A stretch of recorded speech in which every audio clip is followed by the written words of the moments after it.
G'day, I'm going to take you for a walkthrough through this 14 metre Superfly. You might have to deal with me for a bit because it's blowing 40 knots outside and I can't take the covers off and put them back on this afternoon, so we'll have to do it with all the covers on. But I'll try my best, and here we go. So let's start up the front. So up the front, mind the wind, we've got our bow gate. This one up here, it'll fold down. This here's your bifold. Mind the wind, it'll fold out like that. So when you go to launch yourself on a beach, you can get all the way down to the beach. Now under here, under these covers, which I can't put it on, unfortunately, is 2 seats. Let's see if I can get in there. I don't know what's going on here. Anyway, under there's 2 seats. So one seat this side, one full length this side. Now these tables down in here, they come up and they go back down. That allows you to have a full day bed or a a table at the front to sit on. This grill here, up into here, underneath this cover, there's a deck wash, so you can wash your feet down once you've been walking on the beach, and all the sand doesn't travel through your whole boat. Under here, there's a switch panel under here. Controls all your gate controls, your anchor controls, so you can see. There's your seat up in there, a couple of cup holders, table up and down, beautiful. Rightio, now as we make our way back, you've got 2 side access doors either side, both with drains at the bottom, so when your deck, if and when your deck fills up with water, it'll drain out pretty quick. And being an enclosed cabin, all this closes up. So you end up with an enclosed cabin. Quite easy, just pop her open. Happy days. Now you can drive with the front window up, that's no dramas. Alright, on the inside. This side of the inside of your dash, on the port side, it houses it's all storage underneath there, so you've got your cushions for the front table, fire extinguisher, fire blanket, all that sort of jazz. On this side, you've got all your controls, all your and breakers and all that sort of jazz for all your winches. So it's pretty easy. Inverter controller up the top. This boat's been on for 2 or 3 weeks now. No dramas. So up to the dash now. We've got the whole boat's controlled by C-Zone, so all electronically controlled. You've got your air cons, you've got 2 24-inch screens. Down here you've got your jack and plate indicators. Up here, compass, blah, blah, blah. So all Mercury gear, VHF, UHF, phone charger, Mercury, joystick, jack and plates, kill switch. You can turn these lights on and off as they get a bit in the way when it's dark, sort of stuff. So fusion radio. Now with the fusion radio, we've gone a bit all out. So you've got, I think it's about 12 speakers up in the roof, the front, and then 2 10-inch subs down below. Underneath, inside this cabinet up in here, you've got 900 amp hours of lithium house battery. You've got 2000 CCA start batteries, and there's a 5000 watt inverter in there, and all the electronics is inside this cabinet here, which makes it quite easy. So C-Zone and Garmin sort of talk to each other. Everything's up in there that you need to know electronically about the boat. Underneath this other side, once again, it's hard to see. There's an air conditioner. So air conditioner under this side, air conditioner under this side, and that one there supplies all of these 2 vents up here. And then the starboard side, it does these 2 vents up in here. Over to the port side, you've got a full glove box, which houses all all the stuff you want, I suppose. 2 phone chargers in here, and basically all storage. Coming back further, so you've got a settee over here. There's a cover on there, but once again, this table, this is how the front ones work as well. It goes down as such, and then a cushion goes on top of here to be able to make this into what would be a queen size bed. Once again, single hand operation to come back down, come back up. Rightio, and this one's obviously got all the silver curtains inside as well. Alright, moving over to the galley. Got 2 Dometic sinks, both with hot water, both with drains. Under here, full storage, and that storage runs all the way back into the side of the boat. You've got 2 NRX 130s by Dometic, they're in here as well. Now over here, we've got, this is a Garmin sounder, so this one actually transfers all the information from the GPS, the GPS, the radar, the transducers and everything all comes through here, and then communicates back to these ones back at the main screen. So it's easy to control half the boat while you're here. Now we can get to the fun stuff. We've got 16 kilo ice maker. Obviously it's not on, but it makes the ice. Inside here, we've got a bin. Pull that bin, you've got your standard cutlery drawers and tea towels and whatever other crap you've got. And there's my favourite bit. So in here, we've got 3 20-litre kegs, which then go onto 2 beautiful taps up here. Can't rate that enough. Now, that's pretty much the galley layout for you. Up in the pelmet, we've got a few pull down screens.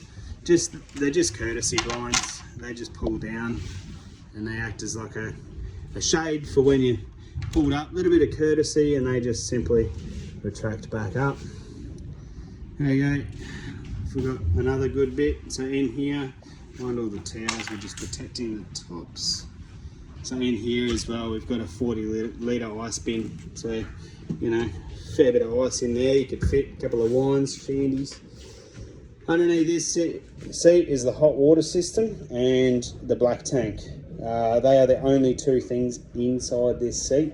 The rest of all of this seat is all open for storage. There's obviously stuff in there, but it's all open for storage, so you can store whatever you want in there.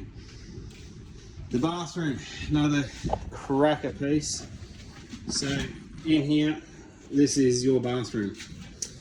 We can just get it all looked at. So in here's the bathroom. This is a 900 by 900 base, and it is quite comfortable enough to have a shower. So you've got a hot water shower, your saltwater macerator toilet, and a hot water basin as well, so along with your toilet and yada yada yada. But the best bit, you're gonna have to bear with me because I'm one-handed,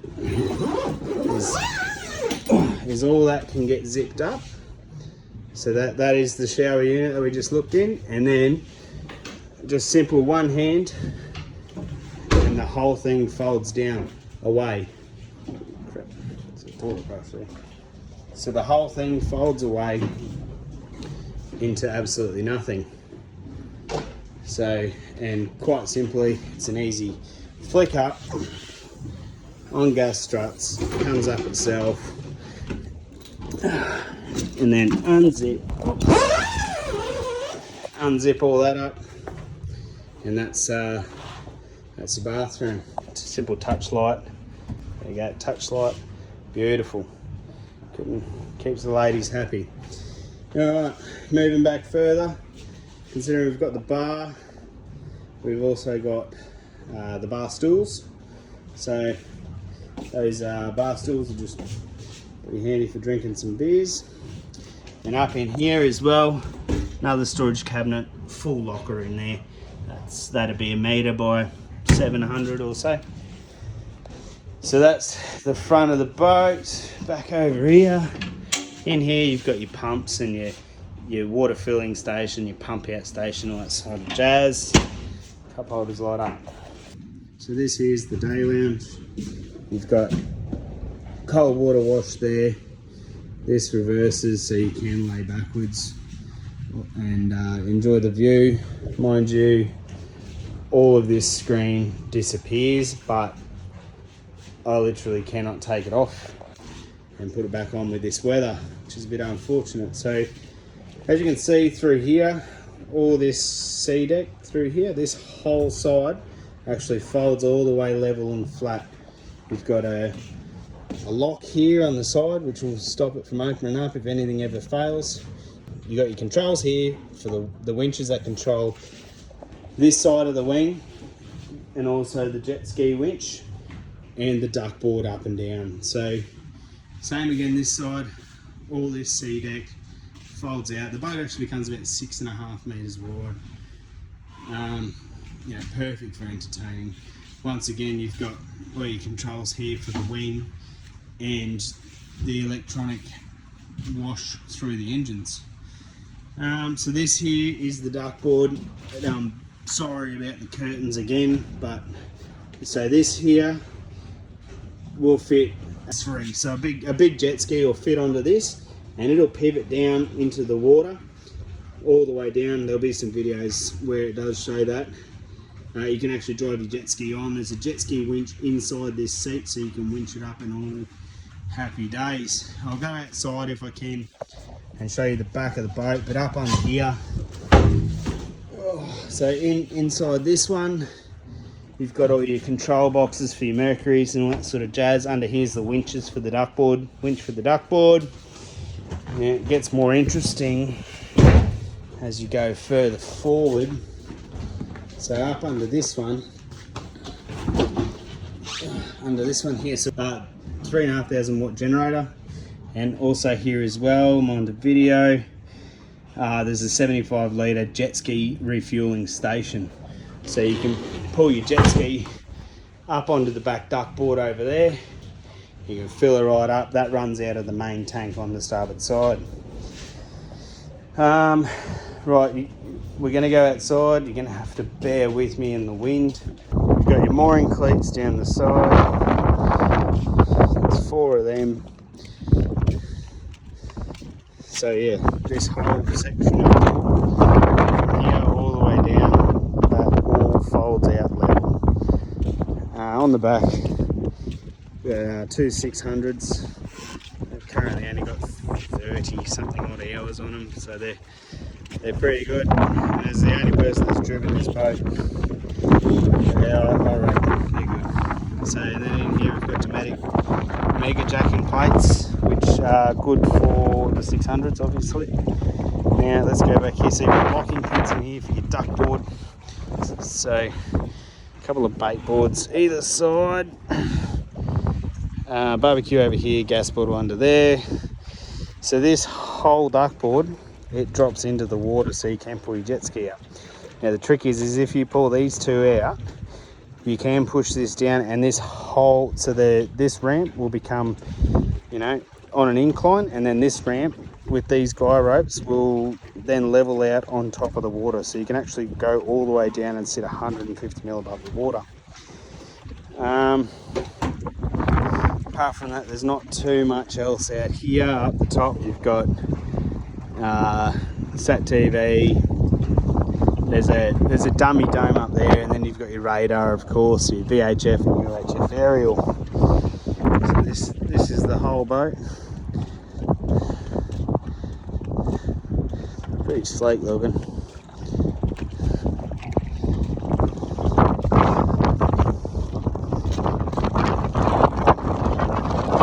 Over there you've got yourself a 90 kilo anchor. There must be 15 metres of 10 mil chain in there, and then about 35 metres of 8 mil chain. Alrighty, we could talk about some specs of the boat. So all this whole boat is either controlled by C-Zone or Garmin. So the Garmin stuff you can you know, you've got all your radar, you've got your overlay, your radar, that'll wind up. You've got, you know, sonar, you've got your clear view, everything you need to take this boat offshore is there. Top speed, I've had it at 34.4 knots, and fuel burn at that was about 380 litres an hour. So a couple of specs on the boat. Fuel 1500 litres, water about 660. Top speed 34.4 knots, cruise speed ideal is about 18 knots, so it'll get you, the 18 knots will get you about 130, 140 litres an hour, where top speed's about 380 litres an hour, so it's pretty exponential. But 1500 litres, that should get you around about that 280 mile, 290 mile mark, depending weather and all the jazz that goes on with that. 5000 watt inverter, 900 amp hours of lithium, two 1000cc A batteries, macerator pump. The black tank's 40 litres. The generator's got a 15 litre tank, which is topped up from the jet ski refueling station as well. Automatic kick in on low voltage too. Sound system's unreal, and I mean, to be honest, like this boat's been on for a good 2 weeks and it's still sitting at 100% on the house battery. So electrically, this thing is magic. Performance wise, it's great. You know, I've brought it back in 3 metre swells from Alulubar. Didn't even lift it, didn't even bat an eye. So yeah, it's a good bit of kit, I reckon. Also, we got RGBs installed into the boat as well. They're up top, down the bottom, in the speakers, all of the above, everything, all RGB. Good for a party. Hence why that is good.